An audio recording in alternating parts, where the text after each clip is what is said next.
Hello बच्चों, कैसे हो? होप सब बढ़िया हो और बढ़िया ही रहना। तो आज का जो क्लास होने वाला है, जो स्कॉडेमी की तरफ से आ चुका है, जो क्लास है वो बेसिकली जनरल क्लास नहीं होने वाला है, वो थोड़ा अलग क्लास होने वाला है। ये अलग क्लास कैसे हो जाएगा? क्योंकि इस क्लास में हम लोग एनटीपीसी का प्रीवियस ईयर क्वेश्चन डिस्कस करने वाले हैं। तुम लोगों को सबको पता है कि एनटीपीसी का एग्जाम आने वाला है। कब आने वाला है ये मेरे से मत पूछना, क्योंकि ये मुझे भी नहीं पता, किसी को भी नहीं पता। वो कभी भी आ सकता है। बोला गया है जून को, पहले बोला गया था मार्च को आएगा, उसके बाद बोला गया था अप्रैल को आएगा, अब बोला जा रहा है जून को आएगा। भगवान जाने कब जाने वो आएगा, जब भी आए। लेकिन उसके लिए हम लोग को क्या करना पड़ेगा? प्रीवियस ईयर क्वेश्चन देखना पड़ेगा। ठीक है, तो ये जो हम लोग का सीरीज चलने वाला, जो आई थिंक 8 से 10 वीडियो आने वाला है, वो वीडियो क्या होगा? वो वीडियो बेसिकली होगा हम लोग का प्रीवियस ईयर क्वेश्चन, और वो बस मैथ्स के लिए आएगा। ठीक है, बाकी सब्जेक्ट के लिए तुमको बाद में मिल जाएगा ये चीज। ठीक है, तो आज के क्लास में हम लोग प्रीवियस ईयर कुछ क्वेश्चन डिस्कस करेंगे और ये रेगुलर वीडियो आते रहेगा। बात समझ में आ गया यहाँ पे? ठीक है, चलो आज का क्लास शुरू करते हैं। और क्लास शुरू करने से पहले मैं यहाँ पे एक चीज बता देता हूं कि कुछ कुछ क्वेश्चन ऐसा भी आएंगे जहां पे तुम लोग को कंसेप्ट नॉलेज ना हो। ठीक है, तो हम लोग ट्राई करेंगे यहाँ पे कि उसका कंसेप्ट भी देखें, साथ ही साथ उस क्वेश्चन को भी सॉल्व करें। यहाँ पे बात समझ में आ रहा है? चलो आज का क्लास को शुरू करते हैं यहाँ पे। और जो हम लोग का सबसे पहला क्वेश्चन है, वो क्वेश्चन क्या दिया गया है देखो। अगर मैं इसका चैप्टर का बात करूं तो ये चैप्टर को तुम नंबर सिस्टम के अंदर रख सकते हो, या फिर तुम बोल सकते हो ये अलजेब्रा का पार्ट है, कुछ भी बोल सकते हो, क्योंकि ऐसा क्वेश्चन मतलब मिसलेनियस पार्ट में आ सकता है यहाँ पर। ठीक है, जिसको हम लोग फ्रैक्शन एंड डेसिमल भी कह सकते हैं। चैप्टर जो मेंशन किया गया था सिलेबस में कि इट शुड बी फ्रैक्शन और डेसिमल, उसमें भी तुम ये चीज रख सकते हो यहाँ पे। ठीक है, तो किसी भी चैप्टर से हो जाए, इससे हम लोग को मैटर नहीं करता है। हम लोग को मैटर करता है कि इसका आंसर कैसे आए। ठीक है, सबसे पहले देखो यहाँ पे क्या बोला गया, if 4/5 plus minus 3/10 is equal to x plus 1/2। तो तुमको एक्स का वैल्यू फाइंड आउट करना है यहाँ पे। ठीक है, तो कैसे करोगे? सबसे पहले यही चीज को मैं यहाँ पे लिख देता हूँ। 4/5 दिया गया तो 4/5 मैंने यहाँ पे लिख दिया। ठीक है, प्लस और माइनस मिलके कितना होता है? माइनस ही होता है, सबको ही पता है। तो यहाँ पे मैंने माइनस लिख दिया। कितना आ जाएगा यहाँ पे? 3/10 आ जाएगा। बात समझ में आ गया यहाँ पे? चलो नेक्स्ट कितना हो गया यहाँ पे? Is equal to x plus 1/2। इसका मतलब क्या होता है? 2 1 2 प्लस 1 कितना? 3 डिवाइडेड बाय कितना आ जाएगा? 2 आ जाएगा। तो यहां पे कितना आ जाएगा? 3/2 आ जाएगा। बात समझ में आ रहा है? अब तुमको जब बोला गया है कि तुमको x का वैल्यू फाइंड आउट करना है, दैट मींस तुमको क्या करना पड़ेगा? x को अकेला एक साइड में रखना पड़ेगा। तो मैं x को अकेला इस तरफ रख देता हूं और ये बांग्लादेश से इंडिया में लेके आ जाता हूं। तब क्या हो जाएगा? ये प्लस की जगह में माइनस आ जाएगा। इसका वैल्यू कितना हो जाएगा? 4/5 माइनस 3/10। ये प्लस है, इस तरफ आगे क्या हो जाएगा? माइनस 3/2 इज इक्वल टू कितना? x हो जाएगा। अब तो तुमको ये चीज पता ही होगा, ऐसा अगर क्वेश्चन आ जाए तो हम लोग क्या करते हैं? सबसे पहले डिनोमिनेटर का एलसीएम ले लेते हैं। तो 5 10 और 2 का एलसीएम कितना आता है? 5 10 और 2 का एलसीएम 10 ही होता है। तो यहाँ पे मैं 10 पुट कर देता हूं। तो यहाँ पे रह जाएगा तुम्हारा 4 नहीं होगा, यहाँ पे ये 8 हो जाएगा ना। 4 कैसे हो सकता है? यहाँ पे 8 हो जाएगा ये। ठीक है, तो यहां पे कितना आ जाएगा? 8 आ जाएगा। यहां पे कितना आ जाएगा? तुम्हारा 3 आ जाएगा। ठीक है, और यहां पे कितना आ जाएगा? -15 आ जाएगा। बात समझ में आ गया? ठीक है, अगर ये चीज समझ में आ गया तो यहां पे देखो 8 हो जाएगा -18 divided by 10 which will be equal to -10/-10। तो -10/-10 क्या हो जाएगा? दोनों कैंसिल हो जाएगा, 0 आ जाएगा। 0 पे देखोगे कि ऑप्शन में ही 0 नहीं आ रहा है तो गलत हो जाएगा यहाँ पे। हमेशा याद रखना, जब कैंसिल होता है तो 1 बचता है, 0 नहीं आता है। ये बहुत बच्चों का कंफ्यूजन होता है यहाँ पे कि कैंसिल करके मेरा 0 आ जा रहा है आंसर। कैंसिल करके 0 नहीं आता है मेरा भाई, कैंसिल करने का 1 आता है आंसर। तो अगर दोनों को कैंसिल कर रहा हूं तो कितना आएगा आंसर? 1 आएगा आंसर। ठीक है, साथ में क्या है? माइनस है, तो यहाँ पे -1 आ जाएगा। और ये -1 तुमको कौन सा ऑप्शन में दिख रहा है? ये -1 मुझे ऑप्शन नंबर सी पे दिख रहा है। तो option number C will be the correct answer for this question. ये क्वेश्चन के लिए ऑप्शन नंबर सी एकदम करेक्ट आंसर होने वाला है। बात समझ में आया कि नहीं? यहाँ पे क्लियर हो गया सबको? ठीक है, अगर ये चीज क्लियर हो गया, देखो अब तुमको एग्जामिनेशन में इतना लंबा प्रोसेस तो नहीं करना है। ठीक है, कुछ कुछ स्टेप तुम दिमाग में कर सकते हो। इतना तो दिमाग प्रेजेंस ऑफ माइंड तुमको रखना पड़ेगा कि एग्जाम में कैसे करना है। देखो भले ही यहाँ पे ये स्टेप मैंने किया, ये स्टेप मैंने किया, तुम्हारा डायरेक्ट कैलकुलेशन ये स्टेप से भी शुरू हो सकता था। ये चीज तो तुम दिमाग में भी कर सकते हैं ना। 1/2 का मतलब कितना होता है? 2 1 2 प्लस 1 3 3/2। इस तरफ प्लस है, उस तरफ माइनस है। डायरेक्टली ये स्टेप से करो, ये स्टेप पे आंसर यहाँ पे निकाल के छोड़ दो यहाँ पे। ठीक है, तो शॉर्टकट नामक कोई चीज होता नहीं है। बेसिकली जो होता है वो तुम्हारा कंसेप्ट होता है, और वो कंसेप्ट अगर तुम जितना जल्दी अपने दिमाग में कर सकते हो, वही तुम्हारे लिए शॉर्टकट का काम करने वाला है। बात समझ में आ रहा है? चलो अगर बात समझ में आ रहा है तो let's move to the next question और देखते हैं कि नेक्स्ट क्वेश्चन क्या दिया गया है यहाँ पे। द रुक जाओ, हाँ, the circumferential length of a circle of radius 7 centimetre, मतलब एक सर्कल है, उसका रेडियस कितना है, उसका रेडियस है तुम्हारा 7 सेंटीमीटर। जो चीज गिवन है मैं उसको लिख लेता हूं, उसको मैं तुमको क्वेश्चन समझा देता हूं। Is used to construct a square, मतलब क्या हो रहा है, मतलब मेरे पास एक सर्कल है, ठीक है, एक मेरे पास सर्कल है, वो सर्कल को मैंने ब्रेक करके उसी का सर्कमफेरेंस यूज करके मैंने एक स्क्वायर बना दिया, ठीक है। The length of the side of the square is, और जो स्क्वायर बनेगा वो स्क्वायर का साइड कितना होगा वो तुमको बताना है, ठीक है। क्वेश्चन शायद तुमको समझ में नहीं आ रहा तो मैं यहां पे तुमको समझा देता हूं। जैसे कि मान लेता हूं ये हो जाएगा मेरा सर्कल, ठीक है, ये हो गया मेरा सर्कल, सर्कल जैसा लग नहीं रहा है लेकिन है ये मेरा सर्कल, ठीक है, ये मेरा सर्कल हो जाएगा। मान लेते हैं ये क्या हो गया, तुम्हारा सर्कल हो गया। अब इसका सर्कमफेरेंस, सर्कमफेरेंस मतलब क्या होता है, इसका बाउंड्री, यही बाउंड्री को यूज करके मैं क्या बना दूंगा, यही बाउंड्री को यूज करके मैं एक स्क्वायर बना दूंगा। जैसे कि ये एक मेरा क्या हो गया, स्क्वायर हो गया, ठीक है। मतलब क्या हो रहा है, मैंने एक्स्ट्रा चीज कुछ यूज नहीं किया, यही कागज था, इसी से पहले सर्कल था, अब इसी को मैंने मोल्ड करके क्या बना दिया, इसी को मैंने मोल्ड करके एक स्क्वायर बना दिया। इसका मतलब क्या हो रहा है, इसका मतलब ये हो रहा है कि जो मेरा सर्कल का सर्कमफेरेंस है और जो मेरा स्क्वायर का पेरीमीटर है, दोनों क्या हो जाएंगे, इक्वल हो जाएंगे, क्योंकि मेरा मटेरियल वही था। बात समझ में आ रहा है, बस वही वाला कंसेप्ट यहां पे लगा देते हैं। सबसे पहले मैं यहां पे बताता हूं कि circumference of the circle, circle का circumference will be equal to square का पेरीमीटर। अच्छा, तुम लोगों को दिमाग में एक चीज और चल रहा होगा कि सर पेरीमीटर और सर्कमफेरेंस में डिफरेंस क्या होता है। जब भी बात कर्व सरफेस के आ जाए, जैसे कि सर्कल आ गया, सेमी सर्कल आ गया, तो वहां पे हम लोग यूज करते हैं सर्कमफेरेंस, ठीक है। और जब ये चीज हो गया, स्क्वायर के लिए हो गया, उसके बाद तुम्हारा रेक्टेंगल के लिए हो गया, वो सब के लिए हम लोग क्या यूज करते हैं, वो सब के लिए हम लोग यूज करते हैं पेरीमीटर। दोनों का मतलब सेम ही होता है, दोनों चीज किसको इंडिकेट करता है, दोनों के दोनों चीज इंडिकेट करता है बाउंड्री को, ठीक है। बाउंड्री का मतलब मान लो ये मेरा बोर्ड है, तो ये वाला जो बाहर वाला ब्लैक वाला पार्ट दिख रहा है वो तुम्हारा क्या हो जाएगा, पेरीमीटर हो जाएगा, ठीक है। अगर मैं यहां पे ये बना देता हूं, ऐसा करके एक डब्बा बना दे रहा हूं, ठीक है, इसका अगर पेरीमीटर पूछे तो तुम बोल देना कि येलो वाला पार्ट जो है वही उसका क्या हो जाएगा, पेरीमीटर हो जाएगा, और इसका अंदर वाला जो चीज होता है, इसका अंदर वाला चीज जो होगा वो तुम्हारा क्या हो जाएगा, एरिया हो जाएगा, ठीक है। तो जब हम लोग ये ज्योमेट्री वाला चैप्टर करेंगे तो वहां पे मैं तुमको बहुत डिटेल से समझा के दूंगा। अभी बस इतना समझ के रखो, किसी भी चीज का जो बाउंड्री होता है उसको हम लोग कहते हैं पेरीमीटर, और उसका अंदर का पोर्शन को हम लोग कहते हैं एरिया, ठीक है। सर्कल के केस में उसको कहा जाता है सर्कमफेरेंस, और बाकी जो जितना सारा वो मटेरियल है उसके लिए हम लोग कहते हैं उसको पेरीमीटर। बात समझ में आ गया। तो यहां पे क्या हो जाएगा, तुम्हारा सर्कल का पेरीमीटर, सॉरी, सर्कल का सर्कमफेरेंस के साथ स्क्वायर का पेरीमीटर क्या हो जाएगा, इक्वल हो जाएगा। तो स्क्वायर का पेरीमीटर के साथ ये इक्वल हो जाएगा। सर्कल का सर्कमफेरेंस कितना होता है, सर्कल का सर्कमफेरेंस कितना होता है भाई, इतना याद रखना भाई। देखो, अगर तुम कंपिटिटिव एग्जाम को क्लियर करने के लिए निकल रहे हो तो कुछ चीज तुमको याद रखना ही पड़ेगा। सबसे पहले आता है तुम्हारा स्क्वायर, क्यूब, मल्टीप्लिकेशन टेबल, ये तो तुम्हारा नेसेसरी है, तुमको चाहिए होगा वो चीज। उसके बाद तुमको ये 2D 3D, ठीक है, 2D 3D ज्योमेट्री का जितना सारा फॉर्मूला, जितना सारा थ्योरम है, वो सब तुमको याद करना पड़ेगा। अगर वो चीज याद नहीं हो रहा तो बहुत ज्यादा प्रॉब्लम हो जाएगा, ठीक है। तो अब इस वाले चीज में हम लोग क्या कर लेते हैं, इस वाले चीज में मैं तुम लोगों को सर्कल का पेरीमीटर बता देता हूं। सर्कल का पेरीमीटर का फॉर्मूला होता है 2πr, ठीक है। और स्क्वायर का पेरीमीटर कितना होता है, स्क्वायर का पेरीमीटर होता है 4 × s, s का मतलब होता है साइड ऑफ द स्क्वायर। बात समझ में आ गया। चलो, अब बात अगर समझ में आ गया तो इसको हम लोग वैल्यू पुटिंग करके और देखते कि आंसर कितना आता है। 2 × पाई का मतलब कितना होता है, 22/7, तो यहां पे मैं 22/7 पुट कर देता हूं। इनटू रेडियस का वैल्यू कितना है मेरा, रेडियस का वैल्यू 7 है तो 7 को पुट कर दिया यहां पे। 4 × s, 4 × कितना हो गया, s हो गया। बात समझ में आ गया। चलो, अब जहां जहां जो चीज कैंसिलेशन हो रहा है इसको कैंसिल कर लेता हूं, इससे ये कैंसिल हो गया, ठीक है। यहां पे कितना हो जाएगा, 44 हो जाएगा, और यहाँ पे 4 डिवाइड होकर यहाँ पे आ जाएगा। s का वैल्यू कितना हो जाएगा, s का वैल्यू तुम्हारा 11 हो जाएगा। तो s will be equal to 11, s is equal to कितना हो जाएगा, 11 हो जाएगा।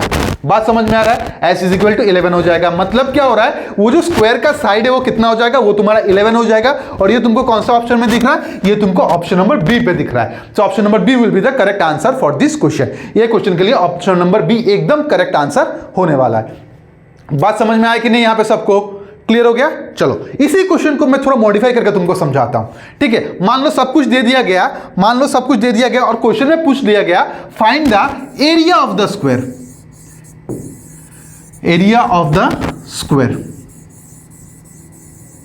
तुमको क्या करना है, जो तुम्हारा साइड निकला उसमें से तुमको एरिया निकालना है। ठीक है, तो साइड तुम्हारा कितना आया था, साइड तुम्हारा 11 आया था।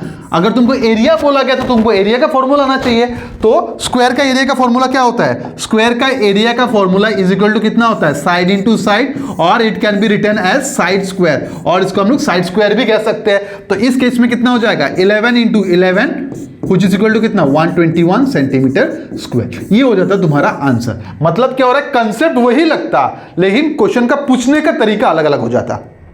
ठीक है, अगर तुमको साइड पूछता तो साइड लिख देते, पेरीमीटर पूछता तो करने का जरूरत ही नहीं था। सर्कल का जो पेरीमीटर होता वही तुम्हारा क्या हो जाता, स्क्वायर का पेरीमीटर हो जाता। बात समझ में आ गया, यहाँ पे क्लियर हो गया।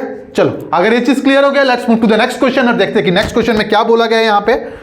ठीक है, ये हो जाएगा तुम्हारा नेक्स्ट क्वेश्चन। यहां पे क्या बोला गया, the LCM and HCF of two numbers are 2 की पावर 5 एंड 2 की पावर 5 इंटू 7 की पावर 3 रेस्पेक्टिवली। मतलब क्या, एलसीएम कितना, एचसीएफ कितना हो जाएगा, ये तुम्हारा एचसीएफ हो जाएगा और एलसीएम ये हो जाएगा। One of the number is this, you need to find out the other number. तो ये तुम्हारा नंबर सिस्टम चैप्टर से आया गया क्वेश्चन है। ठीक है, अब इसको करने से पहले एक छोटा सा एग्जांपल मैं तुम लोगों को समझाता हूं। वो एग्जांपल को समझो, साथ ही साथ इसके साथ एक छोटा सा थ्योरम नहीं बोलूंगा, एक प्रॉपर्टी आता है, वो प्रॉपर्टी को समझो तुम लोग पहले। ठीक है, उसको देखो, क्वेश्चन को करते हैं। सबसे पहले देखो, अगर मेरे पास मान लो 2 नंबर है, ठीक है, 2 numbers A and B, A and B बोल के ए एंड ए लिख रहा हूं, वाओ, मेरे पास 2 नंबर है ए एंड बी। ठीक है, LCM of A and B and HCF of A and B, इसका कुछ अलग वैल्यू आएगा, इसका कुछ अलग वैल्यू आएगा। वो थ्योरम क्या बोलता है या फिर वो प्रॉपर्टी क्या बोलता है, देखो वो प्रॉपर्टी बोलता है कि LCM of A and B, ये तुम्हारा LCM, और जो तुम्हारा HCF आएगा, HCF किसका, A और B का HCF आएगा, ये दोनों का मल्टीप्लिकेशन करके जो आंसर आएगा will be equal to the product of 2 numbers. कौन सा 2 नंबर लिया गया था, ए और बी लिया गया था, तो वो दोनों का प्रोडक्ट आएगा ए इंटू बी। और ये जो पूरा का पूरा सम होने वाला, ये यही प्रॉपर्टी पे काम करने वाला है, ये यही प्रॉपर्टी पे काम करने वाला है। That is LCM into HCF is equal to product of 2 number. LCM into HCF is equal to product of 2 number. अब इसको करना कैसे, मैं छोटा सा एग्जांपल के थ्रू समझा देता हूं। जैसे कि मान लेता हूं 2 and 3, मेरा 2 नंबर है।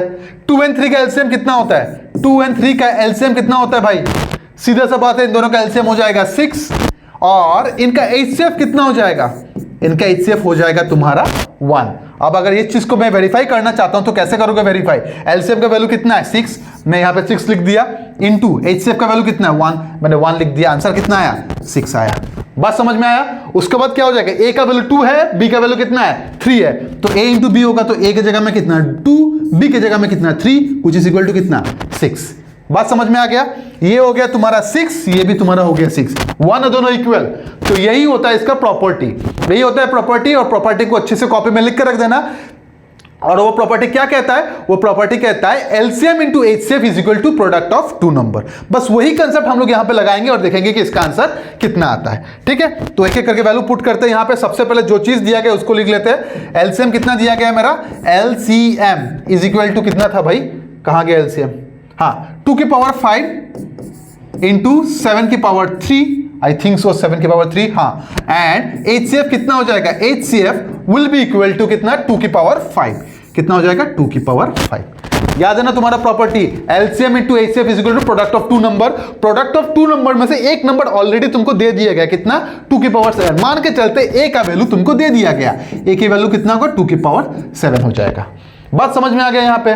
चलो अब इसको हम लोग प्रॉपर्टी में पुट करते हैं। एलसीएम इंटू एचसीएफ, एलसीएम का वैल्यू कितना है, ये वाला 2 की पावर 7, सॉरी 2 की पावर 5 एंड 7 की पावर 3, इसका प्रोडक्ट इनटू एचसीएफ का प्रोडक्ट कितना हो जाएगा 2 की power 5 will be equal to product of 2 number. उसमें से एक नंबर का वैल्यू तो दे दिया गया, तो ए का वैल्यू 2 की पावर 7 हो जाएगा और बी का वैल्यू को मैं बी मान लेता हूं यहां पे। ठीक है, अब यहां पे एक और प्रॉपर्टी यूज होगा, वो प्रॉपर्टी होता है तुम्हारा लॉस ऑफ एक्सपोनेंट। ठीक है, तो लॉस ऑफ एक्सपोनेंट तुमको आना ही चाहिए क्योंकि ये क्लास 8 का सिलेबस में था यहाँ पे। ठीक है, और जब हम लोग आगे नंबर सिस्टम करेंगे तो वहां पे भी तुमको ये मैं चीज बता के दूंगा कि लॉस ऑफ एक्सपोनेंट काम कैसे करता है। तो यहाँ पे जो जो लॉ लगेगा वो लॉ मैं तुमको लिख के दिखा दूंगा कि कौन सा लॉस यहाँ पे लग रहा है। ठीक है, और बाकी इसका 6 से 7 लॉ है वो मैं तुम लोगों को क्लास में बहुत अच्छे से समझा के देने वाला हूँ। ठीक है, फिलहाल के जो जरूरत है वही मैं तुमको समझा दूंगा। ठीक है। अब तुमको b का वैल्यू चाहिए, जिसका वैल्यू चाहिए होता है तो हम लोग इसको क्या करते हैं, जिसका वैल्यू चाहिए होता है उसको हम लोग क्या कर लेते हैं, अकेला रख देते हैं, उसको क्या करते हैं, अकेला रख देते हैं। तो b को मैं अकेला रख देता हूं यहां पे, ठीक है, और इसको नीचे ले आता हूं। यहां पे कितना आएगा, 2 की पावर 5 इंटू 7 की पावर 3 इंटू 2 की पावर 5 डिवाइडेड बाई, इस तरफ मल्टीप्लाइड है, इस तरफ आके कितना होगा, डिवाइडेड बाई 2 की पावर 7 इज इक्वल टू कितना हो जाएगा, b हो जाएगा। अब सिंपल कैलकुलेशन कर लेते हैं। देखो सिंपल कैलकुलेशन कैसे हो जाएगा, यहां पे बेस देखो इसका 2 की पावर 5 है, इसका क्या है 2 की पावर 5 है, दोनों क्या हो जाएंगे, ऐड हो जाएंगे। क्यों ऐड हो जाएंगे, क्योंकि यहां पे एक प्रॉपर्टी है a के पावर, सॉरी रुक जाओ, हाँ a के पावर n, ठीक है, एंड a की पावर m, अगर ऐसा आ जाता है मतलब इनका बेस अगर सेम हो जाता है तो हम लोग क्या करेंगे, बेस को ऐसे लिख देंगे और ऊपर दोनों पावर को हम लोग ऐड कर देंगे, दोनों पावर को ऐड कर देंगे मतलब क्या 2 प्लस m कर देंगे।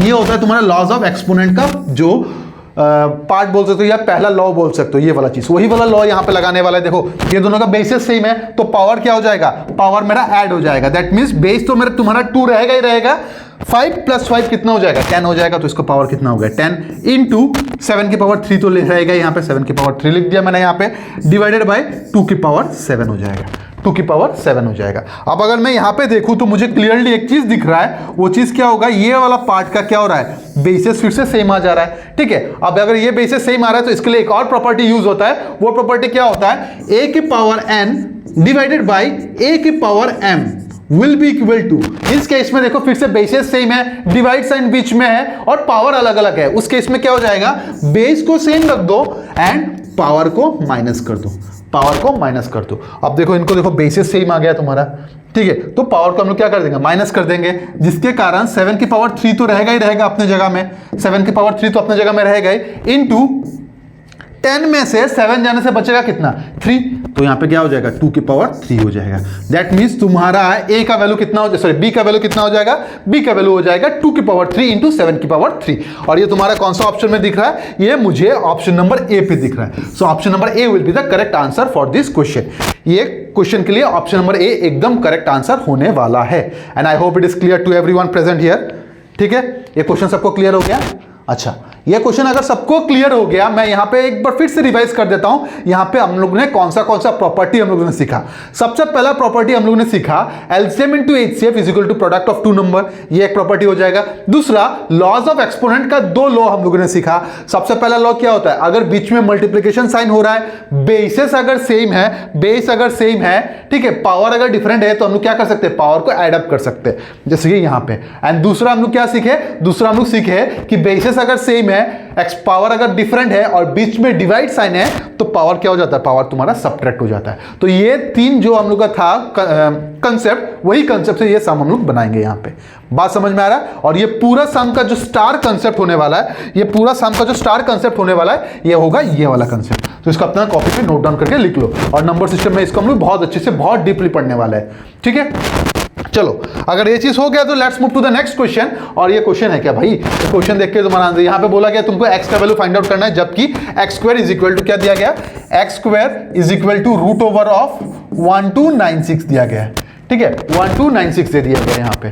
क्लियर है, तुमको यहां पे बोला गया है कि x का वैल्यू फाइंड आउट करना है। भाई पूरा दुनिया को पता है यहां पे 1296 किसका स्क्वायर रूट होता है, सीधा सा बात है 36 का स्क्वायर रूट होता है। तो यहां पे कितना आ जाएगा, 36 आ जाएगा, ठीक है, ये तुम्हारा 36 हो जाएगा। X square is equal to 36, x का वैल्यू कितना हो जाएगा, it will be root over of 36। तो एक्स का वैल्यू कितना हो जाएगा, एक्स का वैल्यू तुम्हारा 6 हो जाएगा। और 6 तुमको कौन सा ऑप्शन में दिख रहा है, 6 मुझे ऑप्शन नंबर बी पे दिख रहा है। Option number B is the correct answer. बात समझ में आ गया। यहाँ पे क्वेश्चन में कोई दम नहीं था, बस ऐसा ही तुम लोग का टाइम वेस्ट करने के लिए क्वेश्चन दिया गया था यहाँ पे, ठीक है। मैं नहीं दिया, ये प्रीवियस ईयर क्वेश्चन है, इसलिए मैं बोल रहा हूँ। मतलब जो जिसने भी क्वेश्चन पेपर सेट किया है वो बस तुम लोग का टाइम वेस्ट कर रहा था, या फिर हो सकता है तुम लोग का नॉलेज चेक कर रहा होगा यहाँ पे। बात समझे, नॉलेज मतलब इन द सेंस तुमको कितना स्क्वायर आता है, कितना क्यूब आता है, वही तुम्हारा चेक कर रहा था, ठीक है। अब तुम लोग का प्रॉब्लम ये आ सकता है कि सर आपको कैसे पता चला यहाँ पे 36 आ गया। थोड़ा सा कॉमन सेंस लगाओ भाई मेरे यहाँ पे, ठीक है। 26 का स्क्वायर तो तुमको पता है, 1 से लेकर 30 का स्क्वायर तो तुमको सीखना पड़ेगा। 26 का स्क्वायर तो तुमको ही पता है, 26 का स्क्वायर कितना हो जाता है, 26 का स्क्वायर होता है 676 होता है, ठीक है, 676 हो जाता है।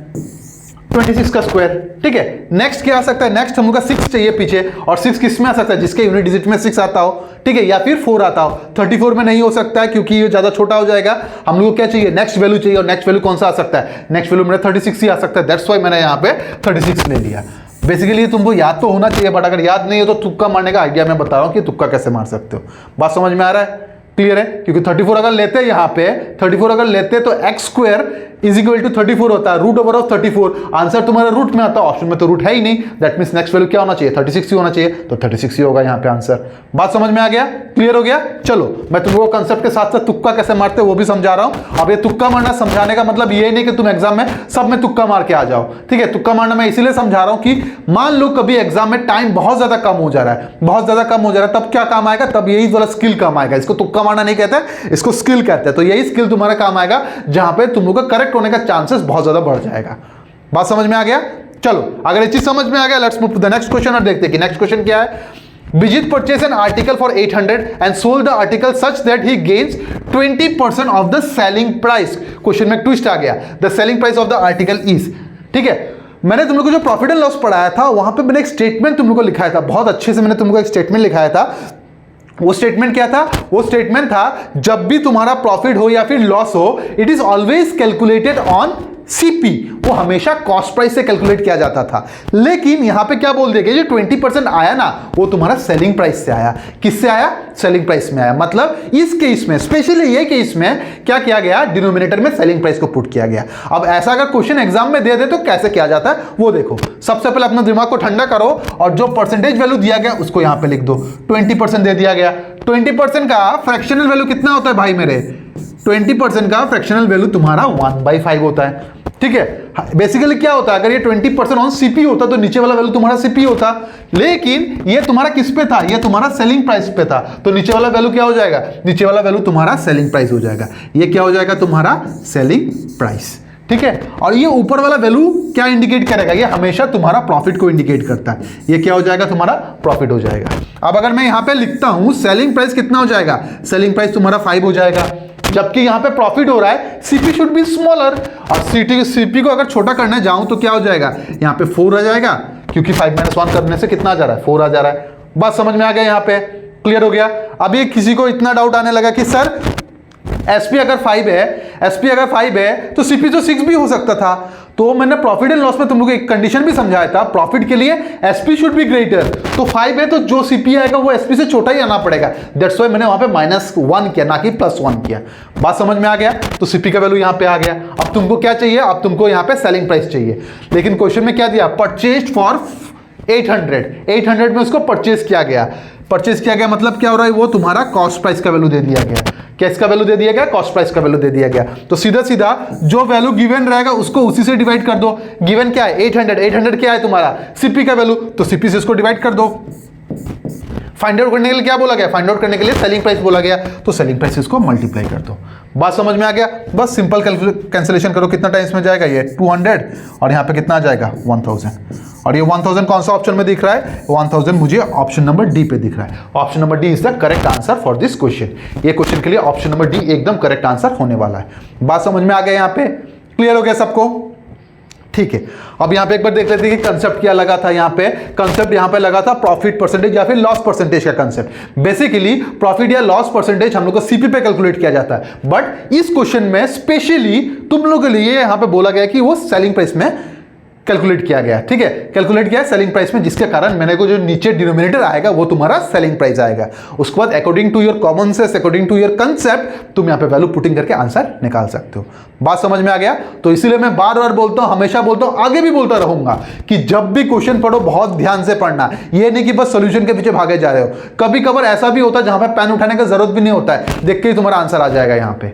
बात समझ में आ रहा है, क्लियर हो गया। चलो अगर ये चीज क्लियर हो गया, let's move to the next question और देखते हैं कि नेक्स्ट क्वेश्चन क्या बोला गया। यहाँ पे नेक्स्ट क्वेश्चन बोला गया कि ये paper of thickness 0.5 is repeatedly folded and gap of size of 1.2 centimetre, the required number of fold is.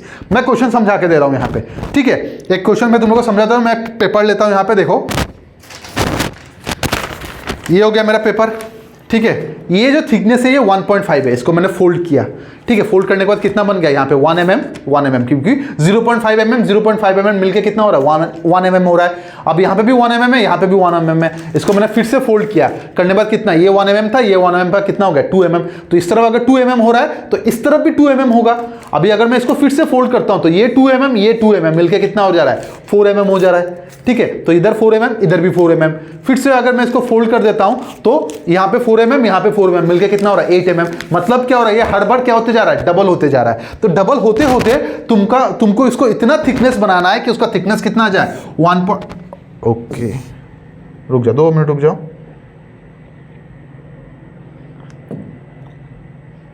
हाँ, इसको फोल्ड करके इतना थिक कर देना है कि उसका जो तुम्हारा क्या बोलते हैं उसको थिकनेस है वो कितना आ जाए 1.28 सेंटीमीटर आ जाए। बात समझ में आ रहा है। यहाँ पे कंसेप्ट तो बेसिकली लगेगा जीपी का, लेकिन जीपी वाला कंसेप्ट में हम लोग जंप नहीं करेंगे। अब ये क्वेश्चन रहेगा तुम लोग का होमवर्क क्वेश्चन। मैं इसको होमवर्क क्यों दे रहा हूँ तुमको बाद में पता चलेगा, क्योंकि यहाँ पे तुम्हारा दिमाग बहुत ज्यादा यूज होने वाला है, ठीक है। यहाँ पे बहुत ज्यादा यूज होने वाला है। मैंने जो तुमको बताया था, ये अगर 5 mm है, ये भी 5 mm है, दोनों को चिपकाया तो 5 mm plus 5 mm sorry 0.5 mm plus 0.5 mm कितना बनता है 1 mm बनता है। इसको अगर फिर से फोल्ड करोगे तो 2 mm बनेगा, उसको फिर से फोल्ड करोगे कितना बनेगा 8 mm, उसको फिर से फोल्ड करोगे कितना बनेगा 16 mm, 32 mm, 64 mm, 128 mm and so on बढ़ते जाएगा। तुमको कहां तक थिकनेस निकालना है, तुमको थिकनेस निकालना है 1.28 सेंटीमीटर तक। उसको निकालो और उसके बाद मुझे बताना कि इसका आंसर कितना होने वाला है। बात समझ में आ रहा है। ये रहेगा तुम लोग का होमवर्क और नेक्स्ट क्लास में इस क्वेश्चन को हम लोग डिस्कस कर लेंगे यहाँ पे, क्योंकि ये सीरीज तो चलने वाला है। तो जब भी हम लोग नेक्स्ट क्लास में आएंगे तो यहाँ पे ये चीज बता दूंगा। क्लियर है, चलो। अच्छा, एक चीज और, ये बेसिकली तुम लोग का रिवीजन सीरीज चलेगा, ठीक है। तो यहाँ पे जितना हो सके मेरे तरफ से मैं उतना तुम लोगों को कंसेप्ट बताने की कोशिश करूंगा। ये तो पॉसिबल नहीं है कि ईच एंड एवरी चैप्टर का कंसेप्ट मैं यहाँ पे मतलब पूरा ब्रीफली बता के जाऊं, ठीक है। ये पॉसिबल ही नहीं होने वाला है। अनटिल एंड अनलेस तुम्हारा कंसेप्ट क्लियर ना हो, यहाँ पे तुमको करने में प्रॉब्लम हो सकता है, ठीक है। तभी भी मैं ट्राई कर रहा हूं कि ईच एंड एवरी कंसेप्ट तुम लोग को मैं बता के जाऊं। इसलिए मैं क्वेश्चन नंबर ऑफ क्वेश्चन कम रख रहा हूं यहाँ पे, ताकि मैं तुम लोग को कंसेप्ट बताते जाऊं। ऐसा भी नहीं है कि तुम इसको करके तुम एग्जाम यहाँ पे जगह 50 में 50 लेके आ जा रहे हो, 100 में 100 लेके आ जा रहे हो, ऐसा नहीं कर पाओगे। यहाँ पे तुमको बेसिक क्लियर करना पड़ेगा। और बेसिक का वीडियो ऑलरेडी तुम्हारा ये पास पड़ा हुआ है, उसको भी देखो, उसको क्लास को अटेंड करो, तो वो तुम्हारे लिए अच्छा रहेगा। बात समझ में आ गया। चलो, अगर ये क्लियर हो गया, let's move to the next question और देखते हैं कि नेक्स्ट क्वेश्चन क्या दिया गया है। यहाँ पे बोला गया rectangle has 15 centimetre its length. अच्छा, उसका लेंथ कितना हो गया, इसका लेंथ है तुम्हारा 15 सेंटीमीटर। तो मैं यहाँ पे लिख देता हूँ 15 सेंटीमीटर, ठीक है। And it's area is 150। उसका एरिया कितना हो गया, उसका एरिया हो गया तुम्हारा 150 सेंटीमीटर का। चलो, यूनिट नहीं लिख रहे हैं ना, सब्जेक्टिव पेपर है, यूनिट लिख के क्या ही करना है तुमको। सॉरी, सब्जेक्टिव बोल रहा हूँ, ऑब्जेक्टिव है, ठीक है। If the area is increase to 1/3 times, मतलब एरिया को इंक्रीज करके 1/3 टाइम्स कर दिया गया, times the original area increasing its length only. मतलब जो एरिया में इंक्रीमेंट हुआ वो क्यों हुआ, क्योंकि ब्रेथ में कोई चेंजेस नहीं आया। जो ब्रेथ पहले था वो ब्रेथ अभी भी है, बस लेंथ में चेंजेस आया। और कितना चेंजेस आया वो तुमको बताना है यहाँ पे। बात समझ में आ रहा है। मैं तुमको क्वेश्चन से समझा देता हूं। ये मेरा रेक्टेंगल है अभी का, ठीक है। उसके बाद क्या कर दिया गया, यहाँ पे इसका एरिया को बढ़ा दिया गया। एरिया को बढ़ा दिया गया मतलब क्या हो गया, लेंथ को इंक्रीज किया जा सकता है, ब्रेथ को इंक्रीज किया जा सकता है, या फिर दोनों को इंक्रीज किया जा सकता है। बात समझ में आ रहा है यहाँ पे। लेकिन इस क्वेश्चन में क्या किया, इस क्वेश्चन में ब्रेथ को सेम रखा। अगर ब्रेथ यहाँ पे 2 सेंटीमीटर था तो यहाँ पे 2 सेंटीमीटर, तो इधर भी 2 सेंटीमीटर था। ब्रेथ को सेम रखा गया, लेंथ को चेंज कर दिया गया। मान लो यहाँ पे 10 होता तो यहाँ पे मान लो यहाँ पे 12 हो जाता। बात समझ में आ रहा है। मतलब लेंथ को चेंज किया गया, ब्रेथ को सेम रखा गया। तो हम लोग को सबसे पहला काम रहेगा, हम लोग ब्रेथ को निकाला यहाँ पे, क्योंकि ब्रेथ तो यहाँ पे दिया नहीं गया, क्या दिया गया, लेंथ दिया गया। तो let us find out the breadth पहले। तो तुमको तो इतना पता होना पड़ेगा कि area of a rectangle is equal to क्या होता है, area of a rectangle is equal to length into breadth, ठीक है। आप मेंसुरेशन का 2 फॉर्मूला तो ऑलरेडी कर चुके हो ना, 3 formula, circumference of a circle, perimeter of A square, अब क्या हो गया, एरिया ऑफ ए रेक्टेंगल। तो ये सब चीज तुमको याद करना ही पड़ेगा भाई मेरे, ठीक है। चलो, अब यहाँ पे वैल्यू पुट करते हैं और देखते हैं कि क्या होता है। यहाँ पे एरिया का वैल्यू कितना दे दिया गया, 150 दे दिया मैंने, यहाँ पे 150 पुट कर दिया। लेंथ का वैल्यू 15 दे दिया, ब्रेथ का वैल्यू कितना हो जाएगा भाई, सीधा सीधा दिख रहा है यहाँ पे, ब्रेथ का value will be equal to कितना, 10। तो ब्रेथ ऑफ द रेक्टेंगल कितना हो गया, 10 हो गया। Next part of the question क्या बोला गया, length is increase to 1/3 times. 1/3 times का मतलब क्या होता है, 1/3 टाइम्स, 3 1 3 प्लस 1 कितना, 4/3 हो जाएगा, ठीक है। मतलब क्या था, पहले का एरिया था 150, अब उसमें कितने का इंक्रीमेंट हुआ है, 4/3 का हुआ है। दैट मीन्स कितना बन जाएगा यहाँ पे, ये 50 हो जाएगा, which will be equal to कितना, 200। पहले का एरिया कितना था, पहले का एरिया था 150, अभी का एरिया कितना हो जाएगा तुम्हारा 200। बात समझ में आ गया?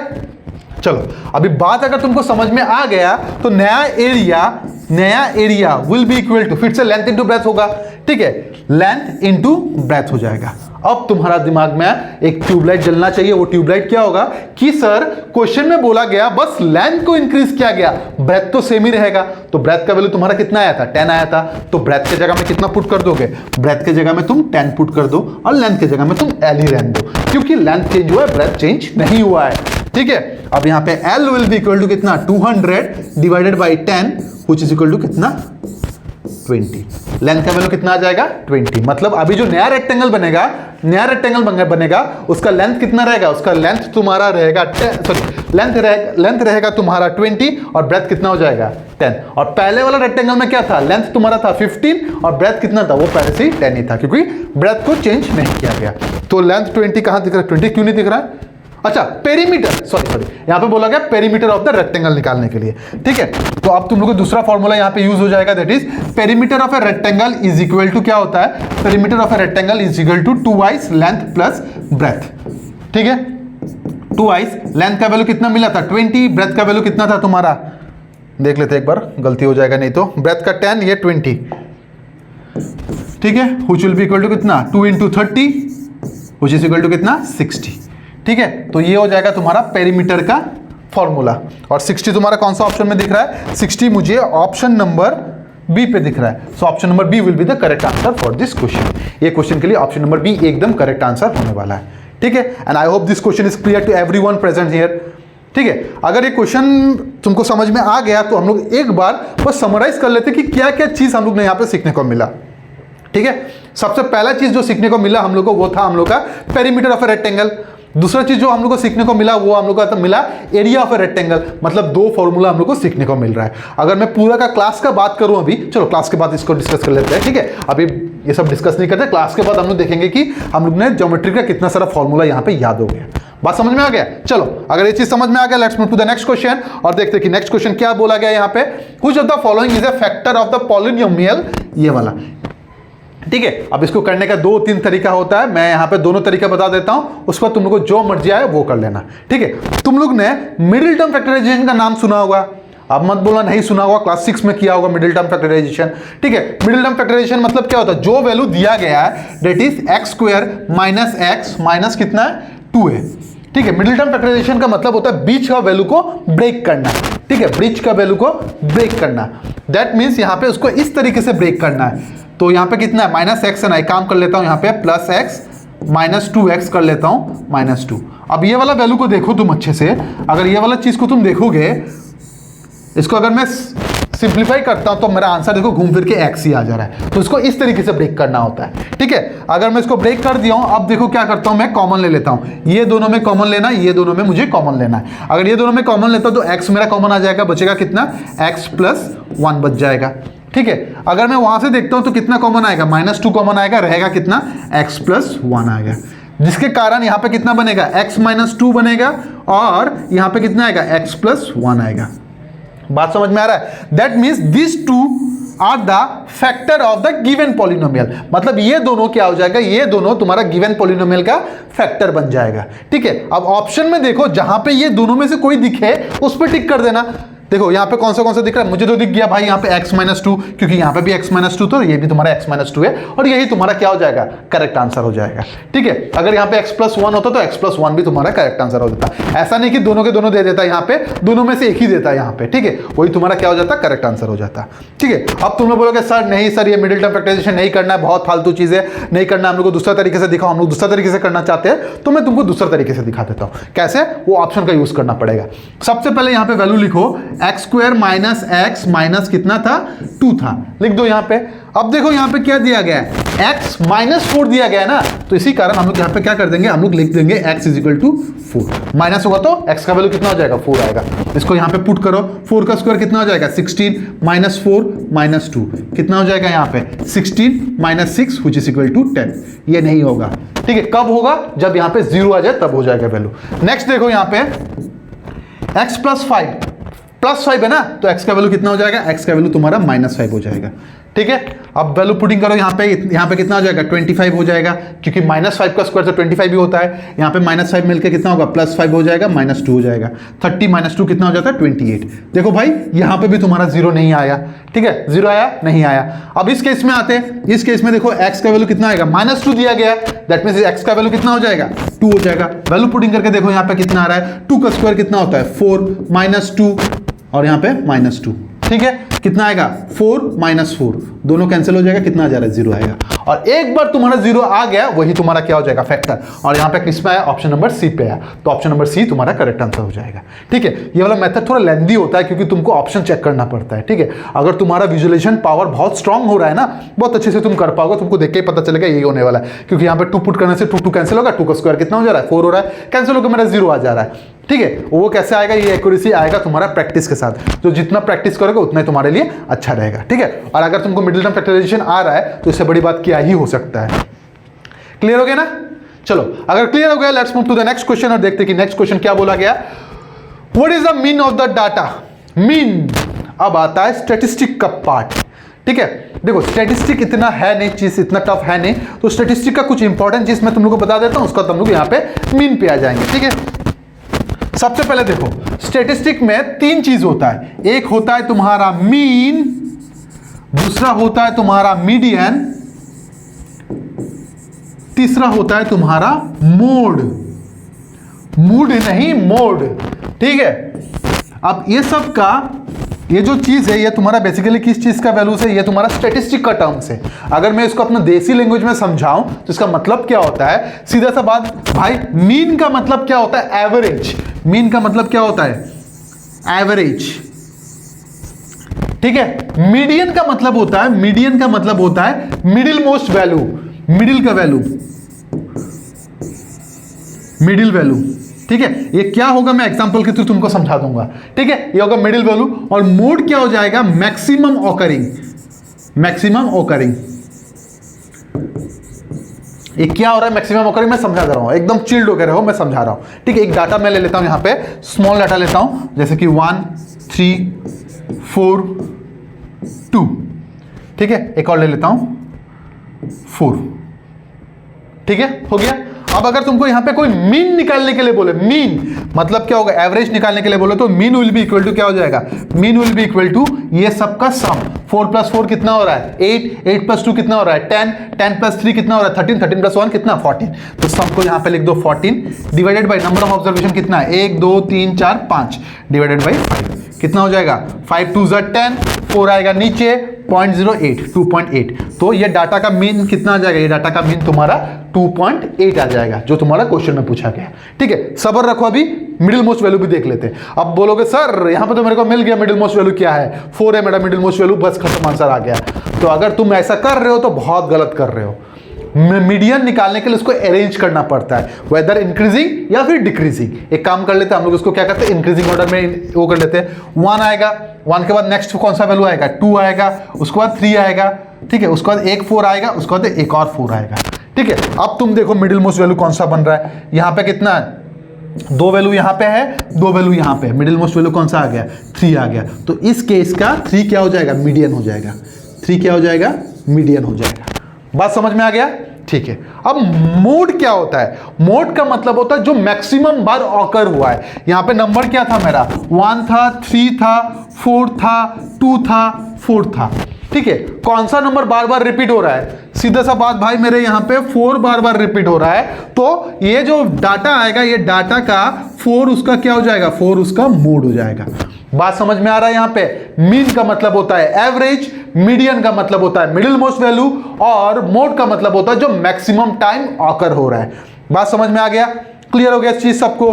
ठीक है, चलो अब यहां पे तुम लोग के एक दिमाग में एक और डाउट आएगा, मुझे पता है क्योंकि एज ए स्टूडेंट मुझे भी आया था और तुम लोगों को भी ये चीज आना चाहिए। और वो डाउट क्या होगा कि सर मान लो यहां पे टोटल नंबर्स कितना है, 1 2 3 4 5 है, अगर मान लो यहां पे 6 हो जाता तो मैं मिडिल मोस्ट वैल्यू कैसे निकालता, तो क्या वो 2 मेरा मीडियन हो जाता? तो भाई उसके लिए भी मेरे पास एक जुगाड़ है, मैं दिखा देता हूं। क्या था नंबर, 1 2 3 4 4, 1 2 3 4 4। मान लो एक और नंबर, जैसे कि मान लेता हूं 6 कर देता हूँ यहाँ पे। ठीक है, अब बोलोगे सर मिडिल मोस्ट वैल्यू कैसे निकालेंगे यहाँ पे, क्योंकि अगर मैं यहाँ पे वैल्यूज देखूं तो यहाँ पे 3 वैल्यू, यहाँ पे 3 वैल्यू, मिडिल में तो कुछ आ ही नहीं रहा है, तो क्या करें सर, क्या ये दोनों को हम लोग मीडियन डिक्लेयर कर दें? तो ऐसा गलत हो जाएगा, ये दोनों को मीडियन तुम डिक्लेयर नहीं कर सकते। ठीक है, अगर ऐसा नंबर आ जा रहा है, मतलब जहां पे इवन नंबर बन रहा है, इवन नंबर मतलब क्या हो रहा है, 6 नंबर आ गया ना, तो इवन नंबर आ रहा है, उस केस में क्या करोगे, बीच में दोनों नंबर ले लेना। बीच में क्या है, 3 है 4 है, ठीक है, दोनों को ले लो, उसको क्या कर दो, प्लस कर दो, प्लस करके 2 से डिवाइड कर दो, कितना आएगा यहाँ पे 7/2 which is equal to कितना 3.5। तो इस वैल्यू का कितना आ जाएगा, मीडियन 3.5 आ जाएगा। ऑड आएगा तो तुरंत तुमको मिडिल मिल जाएगा, लेकिन इवन आने से क्या करना है, बीच का एग्जैक्टली बीच का 2 नंबर को ऐड कर देना, 2 से डिवाइड कर देना, वही तुम्हारा क्या हो जाएगा, मीडियन हो जाएगा। बात समझ में आ गया, क्लियर हो गया ना सबको? चलो हम लोग को क्या समझ में आया पूरा मैं एक बार समझा देता हूं। मीन क्या होता है, मीन होता है sum of all divided by number of observation, जिसको हम लोग एवरेज भी कहते हैं हम लोग देसी लैंग्वेज में। ठीक है, नेक्स्ट हम लोग ने क्या देखा, मीडियन देखा। मीडियन क्या होता है, मीडियन होता है बीच वाला वैल्यू, सबसे मिडिल मोस्ट वैल्यू। अगर ऑड नंबर ऑफ ऑब्जर्वेशन हुआ तो डायरेक्टली मिडिल वाला वैल्यू आएगा, इवन नंबर का हुआ तो दोनों वाला वैल्यू को ऐड करके 2 से हम लोग क्या कर देंगे, डिवाइड कर देंगे। और आखिर में क्या आता है, मोड आता है, जो मैक्सिमम ऑकरिंग हो रहा है, जो सबसे ज्यादा ऑकर हो रहा है। ठीक है, जैसे कि मान लो यहाँ पे 4 ज्यादा बार ऑकर हुआ तो 4 तुम्हारा क्या हो जाएगा, मोड हो जाएगा। ठीक है, अभी तुम लोग का दिमाग में एक और डाउट हो सकता है कि सर अगर यहां पे मैं 2 और लगा देता हूं तो मोड क्या हो जाएगा, क्योंकि 4 भी 2 बार आया, 2 भी 2 बार आया, तब तुम लोग कह सकते हो कि 4 भी तुम्हारा मोड होगा, 2 भी तुम्हारा मोड होगा। अकॉर्डिंग टू द ऑप्शन तुम इसको चेक कर सकते हो। ऑप्शन में अगर 4 है तो 4 तुम्हारा करेक्ट है, ऑप्शन में 2 है तो 2 भी तुम्हारा करेक्ट रहने वाला है। ठीक है, बेसिकली ऐसा पूछा नहीं जाता, बट स्टिल सेफर साइड के लिए मैं बता दे रहा हूं। अगर सब 2 बार रिपीट हो रहा है तो वही तुम्हारा क्या हो जाएगा, मोड हो जाएगा। क्लियर है? चलो अगर ये चीज क्लियर हो गया तो यहां पे एक छोटा सा रिलेशन एग्जाम में पूछ लेता है, वो रिलेशन भी लिख लो। अगर इतना ही कर लिए तो रिलेशन भी लिख लो। वो रिलेशन क्या होता है, देखो वो रिलेशन होता है 3 मीडियन, क्या लिख रहा हूं, 3 median is equal to 2 mean plus mode. ठीक है, 3 median is equal to 2 mean plus mode. ठीक है, ये होता है रिलेशन, किसका किसका, मीन, मोड और मीडियन का रिलेशन। अब बोलोगे सर ये तो हम लोग को याद नहीं होगा सर, एग्जाम में जाकर भूल जाएंगे, क्योंकि एग्जाम में तो ये जंबल करके देगा, तो कैसे याद रखना है। तो भाई मेरे ध्यान से सुनना, यहां पे मैं क्या समझाता हूं। यहां पे मीडियन, मोड, मीन, सब में से सबसे लार्जर वर्ड कौन सा है, जिसमें अल्फाबेट ज्यादा है? सीधा सा बात भाई, मीडियन में सबसे ज्यादा वर्ड है। तो मीडियन में अगर सबसे ज्यादा वर्ड हो रहा है, मीडियन में सबसे ज्यादा वर्ड हो रहा है, तो उसके साथ सबसे ज्यादा वैल्यू दिया गया है। बात समझ में आ रहा है? मीडियन में सबसे ज्यादा अल्फाबेट है, उसी कारण 3 उसको दिया गया है। ठीक है, उसके बाद मीडियन के बाद ही डायरेक्ट इक्वल बिठा देना है। बिठाने के बाद हम लोग बोलते हैं ना, you are too mean, you are too mean. Too mean मतलब क्या, शेल्फिश। ठीक है, तो 2 मीन, तो यहां पे आ जाएगा 2 मीन, और अकेला जो बाद में बच जाता है वो क्या होता है, मोड हो जाता है, तो मोड को यहां पे बिठा देना है। ठीक है, तो याद रखने का तरीका बता देता हूं। मीडियन में सबसे ज्यादा वर्ड्स होता है, सॉरी वर्ड्स बोल रहा हूं, अल्फाबेट होता है, तो यहां पे सबसे ज्यादा होता है, इसलिए सबसे ज्यादा वैल्यू 3 उसको दे दो। ठीक है, उसके बाद हम लोग वर्ड यूज करते हैं ना, उसके बाद हम लोग वर्ड यूज करते हैं कि you are too mean. You are too mean का मतलब होता है तुम बहुत ज्यादा सेल्फिश हो, तो 2 मीन का मतलब क्या होता है, सेल्फिश होना। तो एटलीस्ट 2 मीन लिख दो, और प्लस आखिर में बचता कौन है, मोड। बस इसी तरीके से याद करना है। या फिर अगर तुमको लगता है कि तुम अपना तरीके से कुछ बना के कर सकते हो तो उससे भी कर लो, कोई वो नहीं होगा, आंसर तुम्हारा यही आने वाला है। ठीक है, क्योंकि इसमें ज्यादा क्वेश्चन ऐसा पूछा नहीं जाता है, डायरेक्टली रिलेशन दिया जाता है और उसको जंबल कर देते हैं। मतलब क्या हो जाएगा, 2 मीन को इस तरह ले आएंगे या फिर मोड को अकेला छोड़ देंगे, ऐसा कुछ कर देते हैं, जिस हिसाब से तुमको देखना पड़ेगा, और उसके लिए तुमको ये वाला पार्ट याद रखना पड़ेगा। बात समझ में आ गया? ठीक है, चलो अगर ये चीज समझ में आ गया, अभी क्वेश्चन पे चल चलते हैं। कौन सा था क्वेश्चन, बहुत ज्यादा क्वेश्चन हो गया। हाँ, ये हो जाएगा तुम्हारा क्वेश्चन, और इसमें बताया गया तुम्हारा आंसर कितना निकालना है। क्या बोला गया, मीन बोला गया। तो मीन बोला गया, जो अगर बोला गया है तो वहां पे हम लोग को क्या अरेंज करने का जरूरत नहीं है, सबका सम लेना पड़ता है। ठीक है, तो mean is equal to sum by number of observation, number of observation. ठीक है, तो नंबर ऑफ ऑब्जर्वेशन कितना होगा यहाँ पे, 1 2 3 4 5 6 7 8 9 10 11 12 13 यहाँ पे मैंने पुट कर दिया। ठीक है, सम निकालना है ना, तो सम निकालो। यहाँ पे देखो कितना आएगा, यहाँ पे 7 + 1 8, 8 + 12 20, 25 29। सही बोल रहा हूँ ना? ए भाई ज़्यादा जल्दी करने के चक्कर में बहुत गड़बड़ कर दूंगा, रुक जाओ। 19 120 + 25 25 29 31 32। ठीक है, 32 44 54 61, 78, 79, 79, 84, 84 नहीं, 81, 83, 8, 91। तो सम कितना आ जाएगा यहाँ पे 91 आ जाएगा। ठीक है, तुम लोग कैलकुलेशन कर लेना, मेरे को तो 91 आ गया तो 91 ही आएगा, क्योंकि यहाँ पे जो वैल्यू आएगा वो होल नंबर में आना चाहिए। ठीक है, होल नंबर में आना चाहिए मतलब क्यों? क्योंकि ऑप्शन में होल नंबर दिया गया, इसलिए मैं बोल रहा हूँ। ऐसा नहीं है कि वो डेसिमल में नहीं आ सकता, आ सकता है। मैंने ऑप्शन पहले ही देखा तो डेसिमल में जाना चाहिए, तो इसलिए मैंने उसको ऐसा किया। ठीक है, तो सीधा सीधा कैलकुलेशन करूंगा तो किससे जाएगा? ये सीधा 7 से जाएगा। और 7 कौन सा ऑप्शन में दिख रहा है? 7 मुझे ऑप्शन नंबर ए पे दिख रहा है। Option number A will be the correct answer for this question. ये क्वेश्चन के लिए ऑप्शन नंबर ए एकदम करेक्ट आंसर होने वाला है। बात समझ में आ गया? ये मीन वाला क्वेश्चन थोड़ा लेंथी होता है क्योंकि हम लोग ऐड करना पड़ सकता है। ठीक है, तो ऐड को ध्यान से करना। देखो मैंने यहाँ पे सीधा सा बात बोल रहा हूँ, एकदम फ्रैंकली बात कर रहा हूँ, मैंने यहाँ पे ज्यादा एडिशन नहीं किया। ठीक है, मुझे 13 का टेबल याद था, 8, 5, 4 तो होने वाला नहीं है, 52 यहाँ पे सामने है मेरे को, 52 तो यहीं पे आ गया था, तो 5 और 4 तो यहीं पे कैंसिल हो गया। 8 और 7 में मेरे को प्रॉब्लम हो रहा था, वहाँ पे जगह देखा 83 आया, मतलब ज़्यादा से ज़्यादा 91 जा सकता है, उससे आगे तो जाएगा नहीं, यहाँ पे 104 तक जाना ही नहीं है उसको, तो ऑब्वियसली 8 भी वहाँ पे कैंसिल होगा, 7 से जाना चाहिए, और 7 से अगर जाना चाहिए दैट मीन सम उसको 91 आना पड़ेगा। तो थोड़ा सा दिमाग लगाओ, थोड़ा प्रेजेंस ऑफ माइंड लगाओ, ऑटोमेटिकली तुम्हारा आंसर आ जाएगा यहाँ पे। ठीक है, तो मेहनत करते रहो भाई, फल तो ऐसा ही मिलेगा तुमको। ऐसा नहीं तुम एकदम गधे जैसा मेहनत करते जा रहे हो, प्रैक्टिस करते जा रहे हो, लेकिन उसको तुम अच्छे वे में प्रेजेंट नहीं कर पा रहे हो, या फिर अच्छे वे में तुम उसको कहीं पे अप्लाई नहीं कर पा रहे हो, तो बहुत गलत कर रहे हो भाई मेरे। ठीक है, उसको अप्लाई करो, अप्लाई करने से तुमको ये चीज पता चलेगा। अप्लाई कैसे करना है? अप्लाई प्रीवियस ईयर क्वेश्चन करने से होगा, या फिर एक्स्ट्रा क्वेश्चन प्रैक्टिस करने से होगा। ऐसा नहीं कि एक क्वेश्चन को तुम 10 बार प्रैक्टिस कर रहे हो, नहीं भाई, एक क्वेश्चन को एक ही बार प्रैक्टिस करो, लेकिन उसका अलग अलग वैरायटी भी चेक करो, एग्जाम में कैसे पूछा जाता है वो भी चेक करो, तब जाके उस चीज को तुम मास्टर कर पाओगे, और वो अगर एग्जाम में आएगा तो बहुत खुशी खुशी तुम उसको करके आ पाओगे। ठीक है, मैं एक चीज तुम लोगों को बताता हूं कि एग्जाम में अगर जाना पे इतना क्वेश्चन आ जाता है ना, तो दिल से जो सेटिस्फेक्शन मिलता है ना, एकदम गजब लेवल का सेटिस्फेक्शन होता है। कभी देखना, कभी प्रैक्टिस करके जाना। देखो एग्जाम में अगर एक भी क्वेश्चन आ जाता है, मतलब तुम्हारे शॉर्टकट यूज करके तुम्हारा आ जा रहा है आंसर, देखोगे कितना गजब लेवल का तुमको सेटिस्फेक्शन मिलेगा। और सोचो वहां पे अगर तुम्हारा 50 का 50 क्वेश्चन या फिर 100 का 100 क्वेश्चन तुमसे बन जा रहा है, तो सोचो कितना लेवल का तुमको सेटिस्फेक्शन मिलेगा। बात समझ में आ रहा है? तो इसको करने के लिए तुमको प्रैक्टिस करना पड़ेगा, तो प्रैक्टिस करते रहो भाई मेरे। चलो भाई, तो हम लोग करते हैं, हम लोग का आज का लास्ट क्वेश्चन, हम लोग का 10 क्वेश्चन करने वाले थे, तो हम लोग का आज का लास्ट क्वेश्चन क्या बोला गया? The number that replaces the question mark in the equation. कहाँ गया भाई मेरा? अच्छा ये रहा इक्वेशन। ठीक है, तो इक्वेशन में क्वेश्चन मार्क, एक काम कर लेते हैं, 0.00 क्या था? 3 डिवाइडेड बाय x लगा लेते हैं यहाँ पे। ठीक है, इज इक्वल टू कितना हो जाएगा? 0.3 हो जाएगा। चलो यही बोला गया ना? हाँ, तो एक काम करते हैं, 0.003 divided by x is equal to कितना? 0.3 कर दिया। क्रॉस मल्टीप्लिकेशन का तो नाम सुना ही होगा, तो 0.003 डिवाइडेड बाई कितना? 0.3 इज इक्वल टू कितना? एक्स हो गया। ठीक है, एक काम करते हैं, इसको हम लोग मुक्त कर देते हैं, डेसिमल से मुक्त करते हैं, या फ्री कर देते हैं डेसिमल से। 10 से अगर मल्टीप्लाई करता हूं तो कितना होगा? 0.03, और नीचे कितना बचेगा? 3 बचेगा।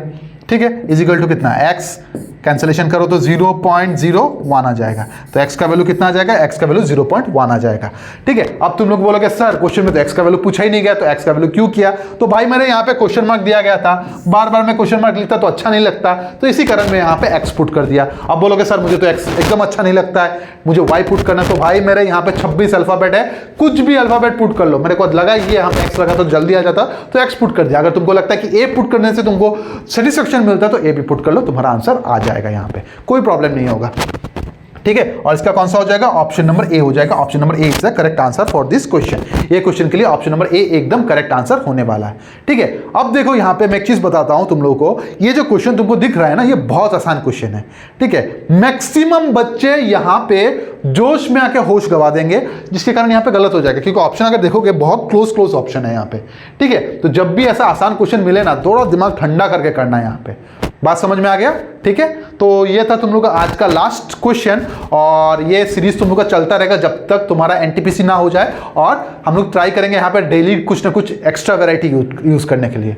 ठीक है, अब हम लोग थोड़ा डिस्कस कर लेते हैं आज के क्लास में नया क्या सीखने को मिला अबाउट मेंसुरेशन और ज्योमेट्री। ज्योमेट्री में सबसे पहले हम लोग ने देखा सर्कल, सर्कल में क्या देखा? एरिया और पेरीमीटर देखा हम लोग ने वहाँ पे, उसका स्क्वायर का एरिया और पेरीमीटर देखा।